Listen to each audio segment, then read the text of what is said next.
Angin adalah gerakan udara dari daerah yang bertekanan tinggi ke daerah yang bertekanan rendah. Angin memberikan banyak manfaat, misalnya membantu penyerbukan tanaman dan sebagai sumber energi. Namun, ketika kekuatannya besar, angin dapat mengakibatkan bencana. Angin kencang yang bertiup sangat kuat disebut angin topan.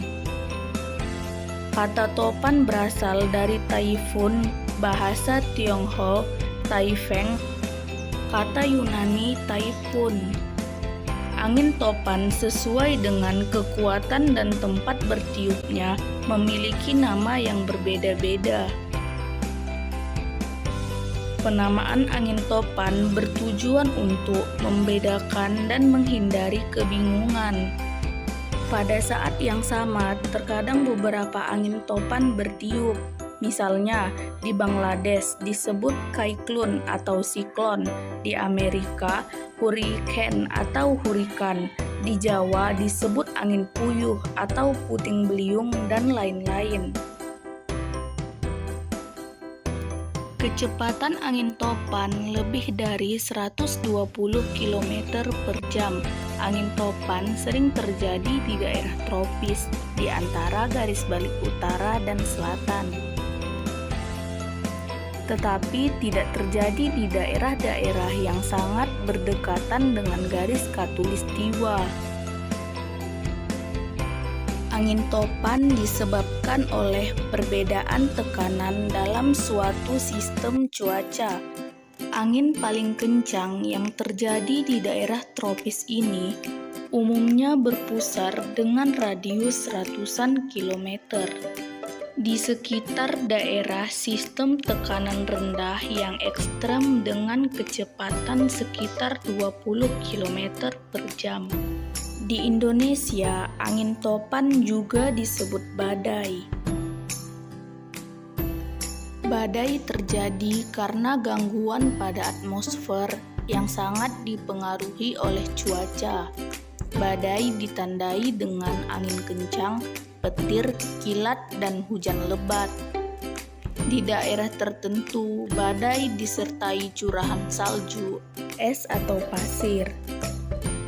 Angin topan yang disertai badai dapat mengangkat dan memindahkan benda-benda yang tidak stabil, merusak jaringan listrik, menghancurkan bangunan, dan menyebabkan erosi di daerah pesisir.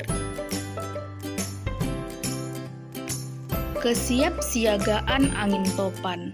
Angin topan dapat terjadi secara mendadak, tetapi sebagian besar badai terbentuk melalui proses selama beberapa jam sebelumnya. Satelit cuaca yang canggih bahkan bisa memantau arah angin dan pergerakan badai. Pemantauan melalui satelit cuaca ini tentunya dapat menjadi peringatan bagi kita. Badan Meteorologi dan Geofisika atau BMG melalui radio dan televisi sering memberitakan perkiraan cuaca. Meskipun demikian, perakiraan terkadang sangat rumit dan tidak memberikan data yang akurat. Maka selain memantau perakiraan cuaca, sangat penting bagi kita melakukan langkah-langkah kesiapsiagaan sebagai berikut. 1. Pelajari dan kenali tanda-tanda akan terjadinya topan, yaitu awan gelap, tebal, dan tampak menakutkan, petir dan kilat dari kejauhan.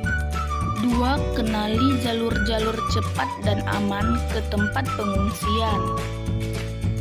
Jika di daerah tempat tinggalmu rawan angin topan, maka ajaklah seluruh keluarga untuk mempertimbangkan tindakan berikut ini. 1. Memperkuat struktur bangunan rumah yang memenuhi syarat teknis untuk mampu bertahan terhadap gaya angin.